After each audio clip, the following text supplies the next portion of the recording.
Pergunta extremamente interessante. O que você acha do caso da Susana Richthofen ter ganhado dinheiro do tio na justiça? Aí ele continua na pergunta dizendo que não acha justo. Eu vou te responder à luz da Bíblia, porque eu sei que você que fez essa pergunta é um cristão, então acredito que dessa forma fica mais fácil para você compreender o raciocínio. Mas lembrando que a história não se resume a isso, tá? Mas eu entendo o seu sentimento de injustiça, porque nós, seres humanos, nós temos uma expectativa natural de que o bem seja recompensado e que o mal seja punido proporcionalmente. Mas, à luz da Bíblia, não é assim que essa lógica funciona. E um grande exemplo disso é o caso do apóstolo Paulo. Paulo, que foi um dos maiores pregadores do Evangelho de Cristo, antes da sua conversão, ele era um dos maiores perseguidores de cristãos. Ele tinha autorização, inclusive, para que ele pudesse fazer crueldades com crianças, jovens, mulheres grávidas, idosos, tudo isso em prol da crença que ele carregava. Nunca acontecia nada com Paulo. Bastou ele se converter no momento que ele aceita Jesus, que ele começa a pregar o evangelho de Cristo, toda a história muda. Ele começa a ser perseguido, maltratado, enfim. É justo? Não é, porque essa não é a forma de Deus trabalhar. Ele nunca nos prometeu uma justiça terrena plena. Nós, os cristãos, conhecedores da palavra, nós vivemos esperando o quê? O momento em que a gente possa herdar o reino dos céus, e aí sim é o momento em que a justiça prevalecerá, os justos serão salvos e a gente vai viver em paz. Mas aqui a gente só está num terreno emprestado. É isso que o cristão precisa se apegar.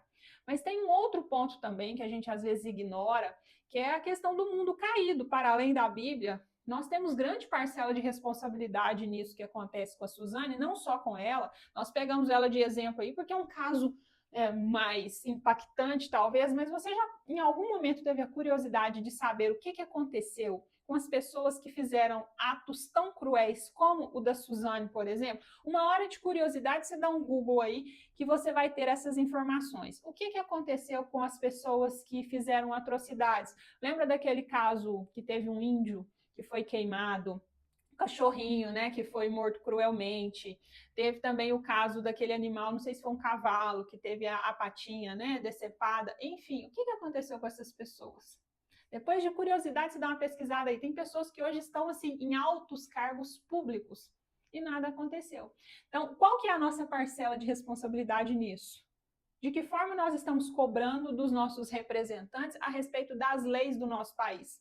Porque quem julgou esse caso do dinheiro da herança da Suzane teve que ir conforme as leis do país.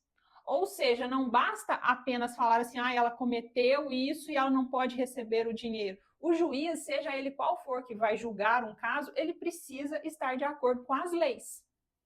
E que leis são essas? Quem foi que escreveu essas leis?